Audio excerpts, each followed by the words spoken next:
All right.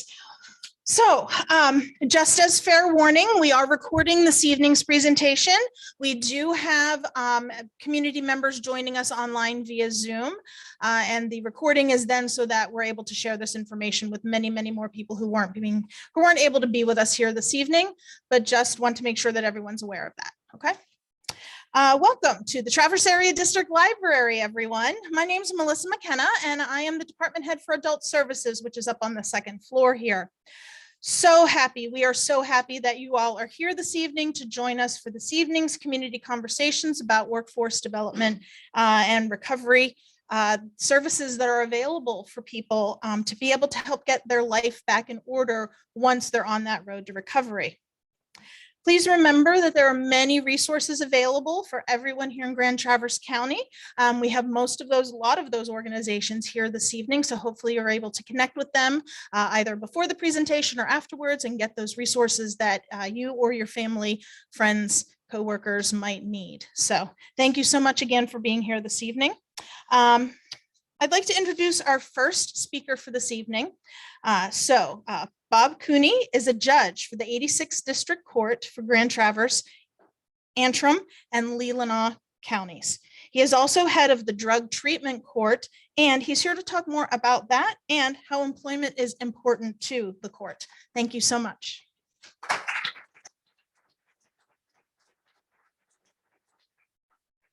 Thank you. And so I'm really here to talk about my favorite part of my job, which is my drug treatment court. I think that the drug treatment court is maybe the most productive thing that we do because it's all about trying to get people's lives turned around rather than incarceration and things that maybe aren't so productive. We actually have two treatment courts in the 86th district. There's a sobriety court that's run by Judge Stepka. That's for primarily drunk driving second and third offenders or habitual drunk drivers that have a diagnosed substance use disorder. It means they're addicted to alcohol and sometimes substances. And then there's and that court has been around since 2000. It was started by Judge Haley, and at that time the idea was kind of radical that we were going to try to treat people rather than simply lock them up. It was common for people to spend a year in jail on a drunk driving third offense, and sometimes it ended up in a prison sentence. With the drug treatment court, that started about 5 years ago, actually back when I was still a prosecutor. And I had suggested, well, maybe if we had some incentive for people to go into an intensive treatment program, we could make that an alternative to the usual punishments for felony criminal offenses. And so as a prosecutor, I offered up misdemeanor offenses if someone could get through a year of probation. So the idea of both treatment courts is to, as an alternative to jail time, to try to really fix the problem. Because if you can get someone to address their substance use disorder, whether it's alcohol or drugs, then you've really accomplished something. Because otherwise what you see is the same old catch and release, people going through the cycle over and over again, and never really fixing the problem. The other thing is, being in a drug treatment court, I see the folks that are in the program so it starts out bi-weekly, and then I see them on a monthly basis after a while. But I get to know the people, and I get to know the stories behind the issues, and I can see the progress, and I can understand better what's helping and what's not helping. So hopefully, anyway.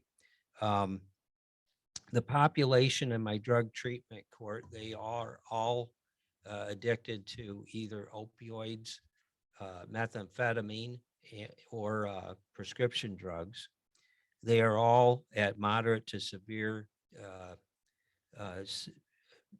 diagnoses of substance use disorder, and they're all high risk and high needs folks, which means they're at a high risk of reoffending if something isn't done to intervene.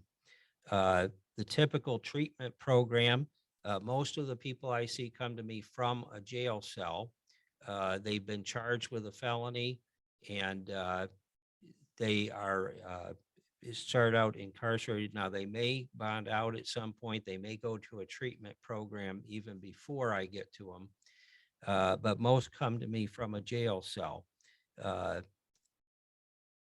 Most will go into an inpatient treatment program either before they're released from the jail or as soon as they're released from the jail. It's very important to me that there's no gap between the jail and going to the inpatient treatment. And the reason for that is, guess how many hours it is before someone is likely to go back to drugs the minute they're released from a jail cell? If they've got a severe issue. Anyone want to take a guess? It's a matter of hours. Yeah, just a matter of hours. So, so the idea is to get them into treatment as soon as possible. And then when they get out, an intensive outpatient program, either through ATS or Munson Behavioral Health or another one of the programs out there, group or individual counseling, 12-step meetings. We require the first 90 days, they have to attend a meeting every single day. The idea is to get them very involved and active in the treatment community. So they're able to find a sponsor. They're able to connect with people who might help them with their recovery. And after that, it goes down to 4 times a week. There is monitoring for drug and alcohol use, and it's pretty rigorous. It's twice weekly drug testing, if you can imagine that, and also twice daily preliminary breath tests. Most of them are working with an in-home device, so for the alcohol tests anyway, but they have to go to a facility to have the urine screens done twice a week. We have 3 phases after the first year. If they're successful with the probation, they will advance to phase 2, and their felonies are reduced to misdemeanor charges. So typically that's a possession of methamphetamine, which is a 10-year felony, pled down to a use of methamphetamine. And that is with the help of the prosecutor's office that has continued with that policy. There are also classes on life skills, financial management, mental health counseling. A lot of the folks that we deal with are dual diagnosis, so they have both mental health and substance use issues, and classes to help with childhood and adult traumas.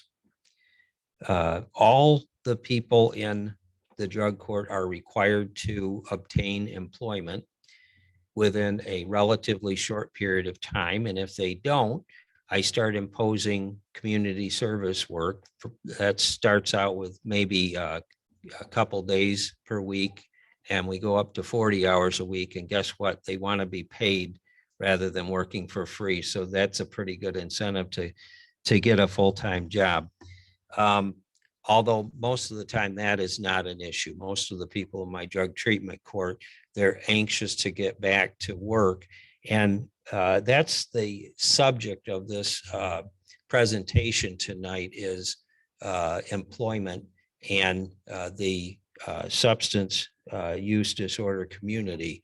And the reason employment is so important to me is, number one, as they say, busy hands, you keep out of trouble. And it brings a focus to people's lives. You also have to think about the fact that when someone is in the throes of addiction, their life is chaos. And I had someone this morning who I sentenced who described her life as being in shambles before she was arrested. And I took a plea to a drug court. She'll be in our drug court here after she gets back from treatment now. But that's how most people describe their lives, is being in shambles or something similar to that. It's chaos because they're constantly struggling to figure out how they're going to get their next fix, or trying to figure out how they're going to explain their way out of a situation or whatever. Employment brings direction and focus. It also improves self-confidence and self-esteem, which is lacking in a lot of the folks that I see. And some people, I think I can mention our next speaker, Karshina, can tell you they come from circumstances that cause them to be here. I mean, there are a lot of reasons why people use drugs or alcohol or abuse them. And but what I found is, for a lot of the folks in my court, there are good reasons why they felt the need to self-medicate. Okay. So so having a job also creates a basis for bringing order to their lives. You got to have money to have a stable place to live. You've got to have I would say the majority of the people coming into my program, they're homeless when they come into the program. They've blown all their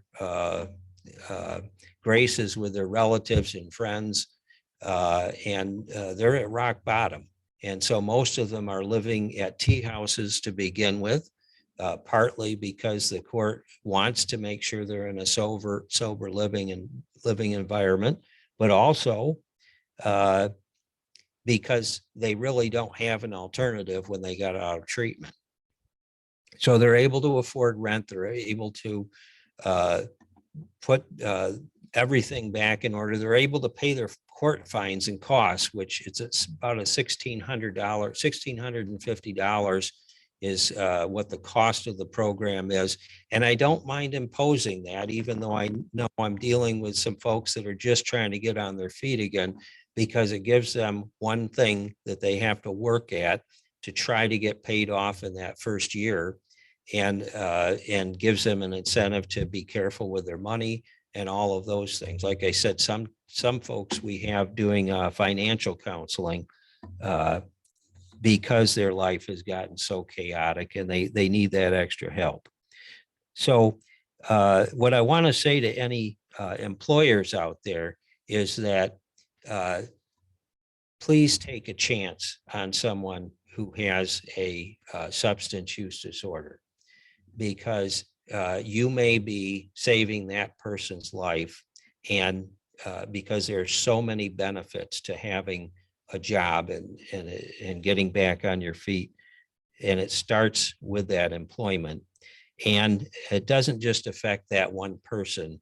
We all have relatives. We all have, maybe kids, brothers and sisters, moms and dads. They're all affected. It's a ripple effect that goes out when you change the life of one person. And so I could keep going on about drug court all night, because there is a lot to it. But I think the best way for you to understand the drug court and the impact that it has is to hear from one of our participants. And so, Karshina, if you want to come up here. This is Karshina Stafford. And Karshina has been in our program over 2 years now. And she's here with her son, Seraden, who I've met in the past. And she's going to talk to you a little bit about her experience with the drug court. She's also employed, and her employer is here, Mr. Lako, and he's going to talk to you also after she's done about the benefits of hiring someone who comes to you with a substance use disorder. So go ahead, Karshina. Thank you. Hello, I'm a little nervous, so bear with me. My name is Karshina Stafford, and I'm a phase 3 drug court participant. I have been, like he said, in drug court for almost 3 years. Before drug court, my life was chaos. I didn't know how to deal with past traumas from my childhood. I was molested sexually when I was younger. I also grew up with my family. Everybody in my family are either addicts or alcoholics. So in my family, it was okay to use drugs or use alcohol. So drug court has given me an opportunity to heal from those traumas. That's my favorite part, actually, besides seeing so many people succeed and being able to cheer each other on, is the counseling that they offer. I can honestly say that I am the strongest mentally that I've ever been in my whole life. I'm able to deal with normal problems, as we'd like to say, like grief was a big one for me. Before drug court, I watched my dad pass away from cirrhosis of the liver. I was his caretaker, so I literally watched him die throughout 6 months. That was really hard for me. The longest I've gone sober before drug court was almost 4 years. And I, of course, went back to what I knew would help me escape from my feelings due to my father's passing. And it affected my son, who is here with me today, the most. They actually took him from me. The courts did. When I got my charge, he was with me in the vehicle. And I fought 2 years and 2 months to get him back from family court. I am going to be celebrating 3 years sober on August 22nd. I'm going to be celebrating 3 years sober from methamphetamine, cocaine, opiates, marijuana. And then on September 7th, I'll be celebrating 2 years from alcohol. So, I don't feel alone. This program has helped me. Everybody, when I didn't love myself, wrapped their arms around me and was able to show me that I'm worth it, that my son's worth it. I don't want my son to be sitting next to me when he's 31 years old, watching me pass away from not, from continuing to use drugs and alcohol. And then, yes, there's so many things that I've accomplished since being in drug court. I've worked with the Single Moms Program, which is a nonprofit organization. It's called Revive. It's 13-week course, and it's $50 for the course. And it teaches you how to be who you are outside of just being a mom. So I learned so many things about myself during that, and that was told to me by my probation officer. So I took it and I went with it, and I'm so grateful that I did. They've got so many resources. I'm also now working with a life coach through Michigan Works to better I'm trying to become a master mechanic on top of being a certified welder.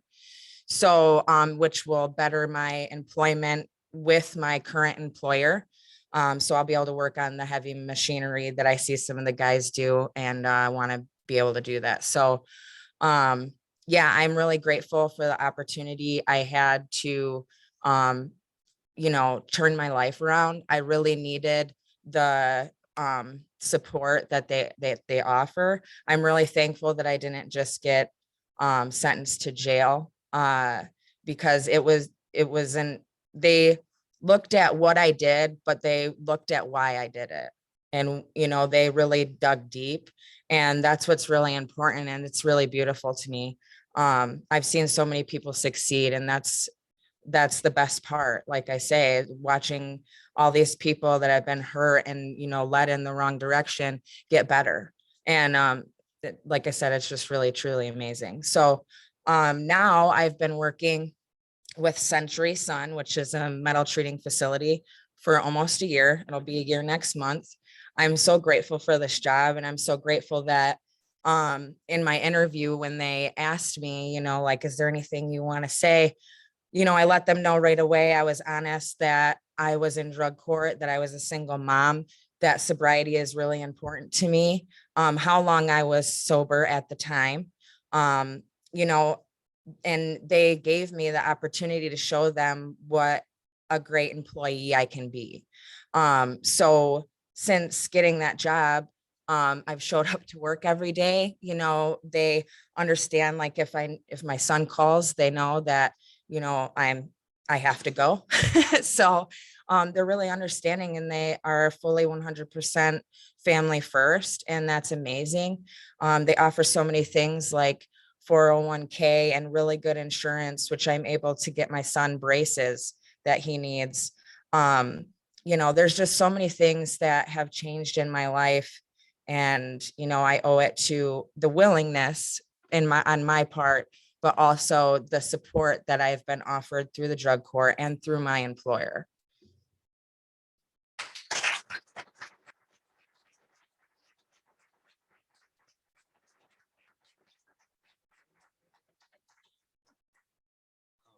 She did great, didn't she? All right. So last of all, for my presentation, I want to have Rob Lako come up here. I don't know Rob's exact title, but he's a bigwig at Century Son. Okay.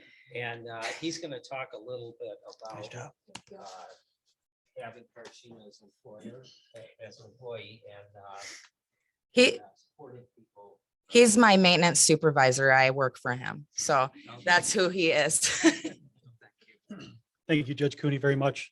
I'd also like to thank Century LLC for allowing me to be here too. They're an awesome employer, and they're helping kick that stigma of not wanting to hire somebody that has a bad past. Really, Karshina came to us looking for a job, and she needed a job. We hired her, we took a chance, and we are so grateful that we did, because we need her. She's one of our most valuable employees, and without her, we wouldn't be the department we are. I can't say enough good things about the court system either. The structure that they put in behind the scenes so that Karshina can just be a good employee, that's really what it's all about. At the end of the day, employers need somebody they can rely on, that's going to show up for work every day and do a good job. And she can do that by the support system that's in place behind her. They do those checks on her and make her walk that straight path without the employer having to do a whole lot other than giving her a good paycheck and giving her a good benefit. So I wish there was more to share other than I'm proud to help you become a productive member of society again. So that's all I have. Thank you so much.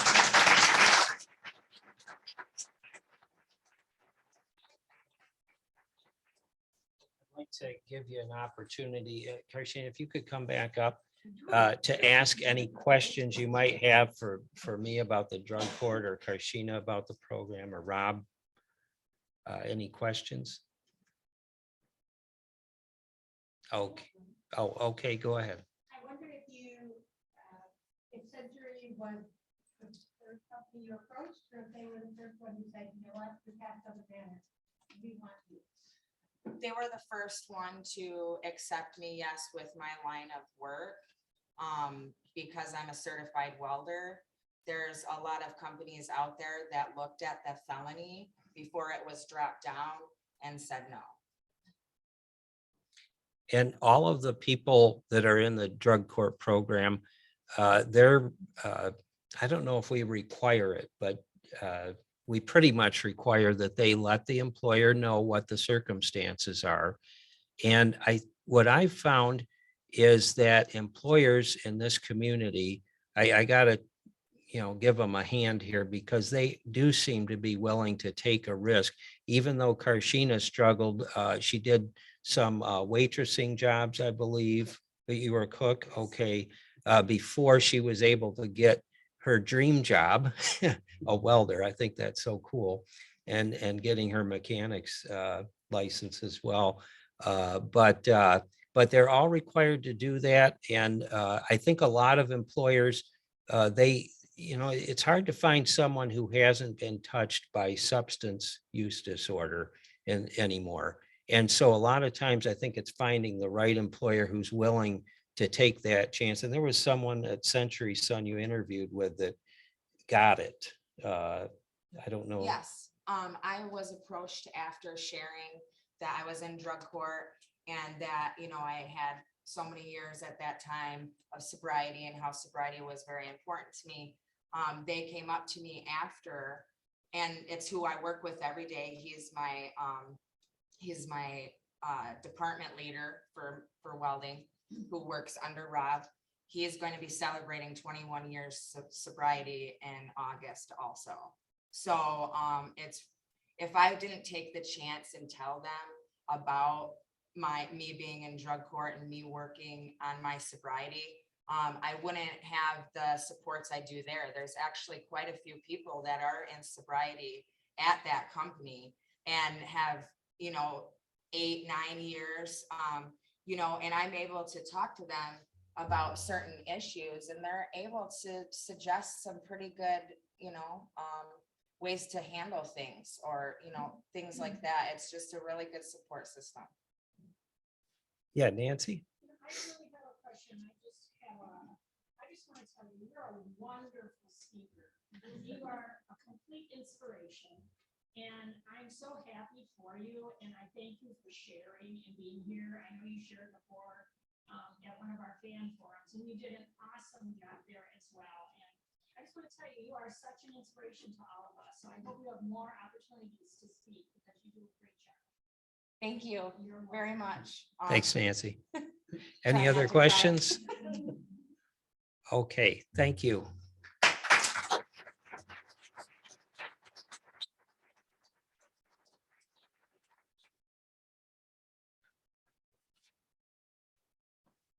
Thank you so much, everyone, all three of you. Thank you.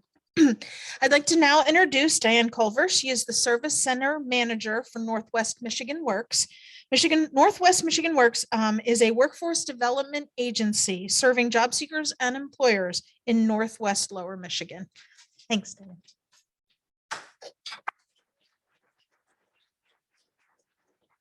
It's a tough act to follow. So thank you for having me.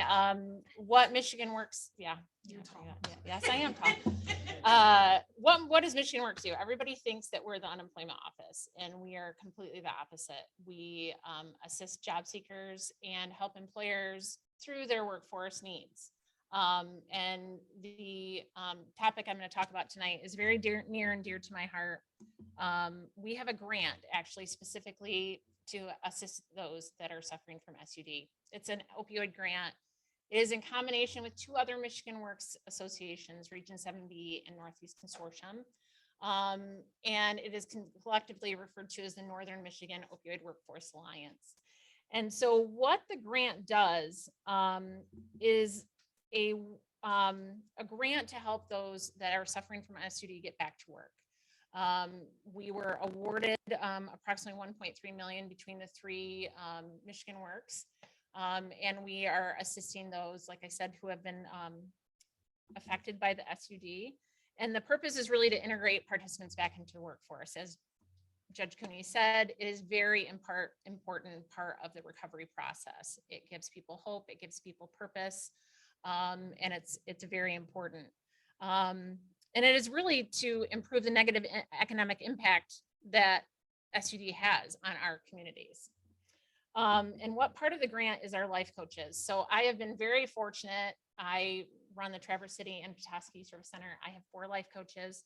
And some of the criteria for the life coaches is they personally have to be impacted by SUD, either themselves in recovery or have had a family member that has been impacted. And we have 4 that cover, actually we have 5 now, I guess, that cover the 10 county regions. And what they do is basically they assess individuals, what their needs are, what are they looking to do, what kind of barriers do they have, and help remove the barriers so they can get back to work. As Karshina said, she's one of our job seekers, and Marina works with her, and we've been very delighted to help her with getting her to the diesel mechanic training that she needs. So like I said, we do career exploration, career pathways, resume development, interview assistant, soft skills. And really the life coaches are what I call another member on your team. They're a cheerleader for all the individuals to help them through this process and make sure that they're successful. We also offer training services.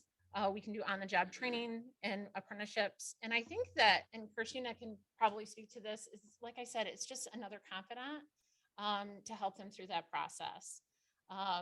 We've had a lot of successes. And I think for us as, you know, an organization to have the life coaches has really opened our eyes into the stigma that SUD has and how we as a community need to change it in looking for work. I think that employers really need to think about how they approach individuals in recovery and embracing that in their everyday, whether they change policies, how they offer recovery services. You know, I know that Montai and Petoskey offers actual meetings at their location, which is awesome. How do you support someone in recovery? Do you make sure that they have their job when they get back? So I just think that that's just really important as workforce. And in part of that, we actually have an employer that we, Jessica Edson from Edson Farms is going to speak and talk a little bit about what it means to be recovery friendly. So Jessica, if you could come up and talk about that. Well, what a great presentation. So inspirational. I'm really, I'm honored to be here. I'm 14 years sober myself. Thank you.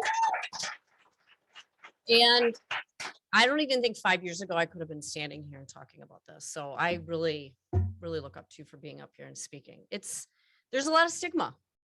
It's something we should be proud of, to be sober and to be in recovery. And we all know we need to support each other, and yet there's still something holding us back sometimes. So I think that as an employer, it's important for me to let people know, like my employees in general, that I am in recovery and that it gives you a different view of the world. I know that people need a second chance. And when they come to me and say that they're in recovery, I know that I need to make time to make sure that they can go to meetings. Do you have a family? Okay, well, what's going to work for you for your schedule? And I think if you can approach this from the beginning with someone, and this goes, I think, for all employers, you know, just really be clear in your expectations. I think that we need to be, I want reliable employees. I want people that show up every day. I want people that are working hard. But if they know from the beginning that if you have to go to a meeting, just please let me know ahead of time. Or if there's a therapy appointment that you need to attend, then we're going to make it work for you. And all the other team members are all a part of that. I probably have at least 4 members of my staff right now. I'm including myself in that are in recovery. I have had somebody recently that went to treatment and was so proud of him for going to treatment. And when he left, I said, you know, you got a job when you come back, and we're going to wait for you, because people need a second chance, and you can see the potential, so much potential. And I was so proud when he came back and is an amazing employee. I wish more people could be open to that and just really see the bigger picture about the impact that you can have on people's lives. Some of the things that we specifically do, though, at Edson Farms, I do offer healthcare and dental, 401k, paid vacation. How about sick time? We start with sick time. As soon as you start working, you start accumulating sick time, because things happen. And if you're just getting on your feet, that one day of sick could, like that one sick day could be the difference between not making your rent that day. And I think that employees need to be treated fairly and they need to be valued. And I believe it has helped me with my retention, because people feel like they're part of something better. They're not just working, there's purpose. I know for me, when I was first sober, I was pretty lost and really needed something. And work has been something for me. It's something that has given me purpose every day. I'm proud of it. And if you can have clear intentions for people working and they know how to follow through, then they're going to feel that same satisfaction. They're gonna get a paycheck every week. They're gonna be proud of themselves because we're gonna tell them what a great job they're doing. Other employees, because there's actually quite a few of us. It's like everyone's like attracted. I don't even know. You find out later, and all of a sudden we're a big group of people in recovery working together. And it does take that stigma away. And I'm really proud to have a place that I feel like people in the community are starting to realize that it is recovery friendly. And I think the more that we can talk about it in settings like this, and so many opportunities, so many resources that are out there for people in recovery is amazing. And every person that can hear a story like yours it's just hope. It really is. It's wonderful. And we need to know that, people in recovery, they're not losers, they're not deadbeats. They're, your brother, your sister, it's your mom, it could be your daughter, it could be anybody in your life. I know we are all touched by this. And to talk about it is the most important thing. Yeah, definitely. Anyone have any questions for me as far as? Yes? My name is Casey Chapel. I don't have a question because I see you every day. I'm proud to be employed by Jessica. I recently went and sought treatment myself, and she is the most amazing person. Oh, jeez. And Traverse City is an amazing place. To be involved in the recovery community here is phenomenal and overwhelming. But for me, what you do is hands down a godsend to the recovery community. I came out here from Phoenix, Arizona, and there's little, if any, help for people in recovery. Out here is an amazing place, and I work at the most amazing company. She makes time for me. Tomorrow I have therapy. I take Wednesdays off. She gives them to me off. I can't even begin to explain how awesome she is, and working at where I work at. We have mini meetings every day for several of us in recovery. We have so much fun. Yeah, we do. We have a good time. I enjoy being in this community. The recovery community here is phenomenal. And being a part of 217 recovery and giving back everything that was so freely given to me is amazing. And I just want to thank all of you, and I want to thank you, Jessica. Thank you, Casey. And I'll see you tomorrow. Yeah. Thank you so much, Casey. That's amazing. I mean, somebody that has really taken recovery, and I mean, you're just a natural born leader, but to have all these resources and to really be using them, it's so inspirational to me, as I don't think that I was in that place, 60 days in or anything, but we're here now. And what counts is that I think that this is a community-wide effort to reduce the stigma around addiction and substance use disorder in general. And there's all these resources we need to use. And, I'm here to help in whatever way possible. I'm very proud to be asked to speak and appreciate it very much.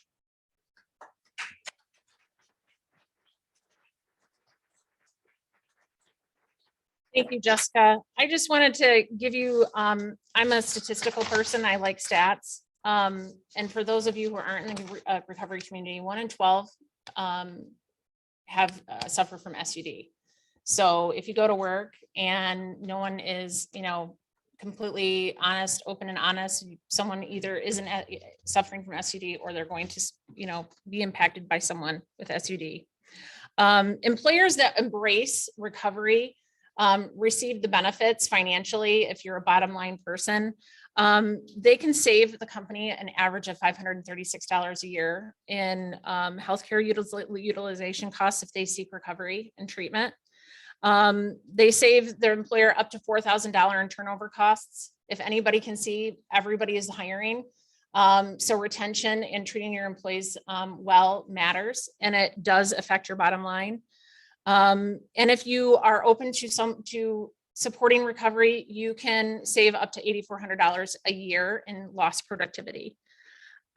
So that is really important. And I think that we as, you know, the people in this room need to spread the word. Go to your HR department, go to your boss and say, listen, there are programs that are available. If anybody has any questions or wants Michigan Works help, we would be happy to assist. So any questions about what we do? And yes.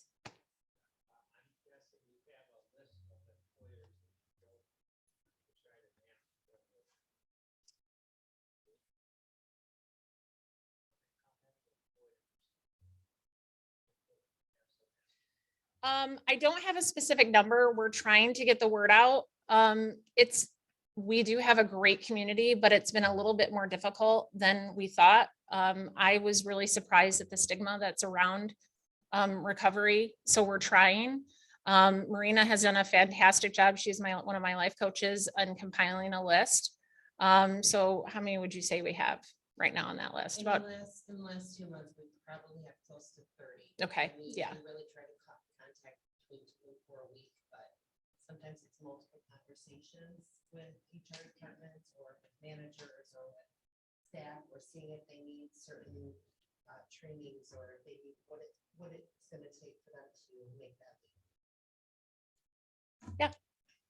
So to get people to be able to utilize that list, is it something that you can share? Or is it something that we should be bringing people to you to get them? You mean as far as job seekers? Yes, absolutely. Refer the job seekers to us. And then we can do assessments and see how we can help them and connect the dots. Oh, okay, gotcha. Yes. Yes, absolutely. Beth, connect with our like. Yeah. Absolutely. Absolutely.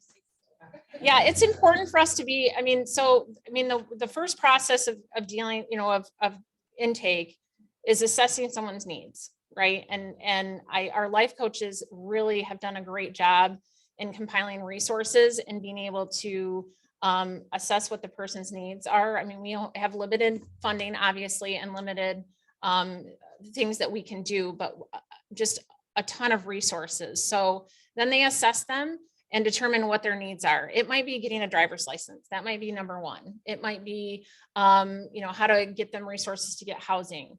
Or, a lot of times we see, unfortunately, a lot of cognitive, side effects from SUD and, compiling a resume and they can't remember, certain dates. So trying to get them, a professional resume. And really just a lot of it is pep talking, talking them through things, giving them the confidence so that they can go out. And then once they're what we call work ready, then connecting them to employers. And then the life coaches are constantly reaching out to employees and kind of talking about that, educating, removing the stigma to give the job seekers a chance. Yeah. Not that there should be, but is there any financial incentive for someone to hire people that you're referring to? Not that there should be, because there shouldn't. There could be, yes. My favorite phrase from the pandemic is it depends. So it depends is, it does depend on the situation. We do have funding available for on-the-job training. So we could possibly reimburse an employer a certain amount for the training costs. We also have a program called Fidelity Bonding that if someone should have something on their background, it is a third party that we contract with that can offer kind of an insurance policy. That way, if the company has any sort of loss, then the Fidelity Bonding would come in and reimburse them for that loss. So there's lots of different things that we can do to incentivize. I just want to add on, there are tax credits available.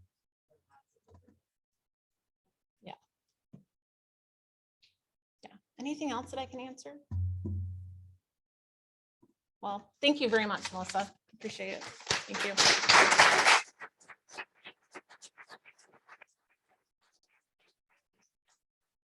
Thank you all this evening for coming. And I think there was just one last thing. Nancy, if I can invite Nancy Dow up, she wanted to just have a couple of words to say before we finish this evening.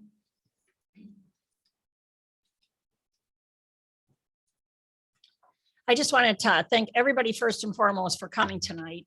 Thank our excellent speakers. They were amazing. I think anyone that was here tonight was going to bring home a lot of information and bring it out into our community. So we call these community conversations. So we hope you don't just keep it in these walls. Bring it out into our community. We heard the word stigma a lot tonight. It's part of it. We have to break the stigma. We have to talk about this, and we have to make it easier for people that are in recovery to be able to have their lives back again, to help the families. And I think each month that we have events at the library here, we're approaching those subjects and trying to make a difference so that people understand that. Next month, we're going to do mental health matters. And we all know how important that is too. So we have 3 awesome speakers. One of them is here tonight. Lisa from Kirsten's Ride is going to talk to us about suicide prevention. We have NAMI that'll be here, and they're going to National Alliance on Mental Health Illness. And so we have a speaker for them. And then Northern Lakes Community Mental Health will also speak about their crisis center. So 3 great speakers, August 16th. So we hope that we'll have flyers are available on the ATS table as you leave. So please take them. I will also be sending them out virtually. I'd like to thank all our organizations that come every month and set up so that there are resources available. Please stop by the tables, talk with them. They have great resources, great information. Lastly, I cannot thank Melissa McKenna and the Traverse City Area District Library enough for everything that they are doing every month to hold this. So we end in September, and we are going to be celebrating recovery big time because September is recovery month. So Melissa has helped to arrange that we can also be outdoors. We're going to have tents set up. We're going to have music. We're going to have an ice cream truck. We're going to have open mic recovery. So we want to spread it to the recovery community. Come, share, talk, get up there at that open mic and share what recovery means to you so that our community can understand. So just thank you all very much. But lastly, Melissa, I can't thank you enough for everything you've done. So thank you.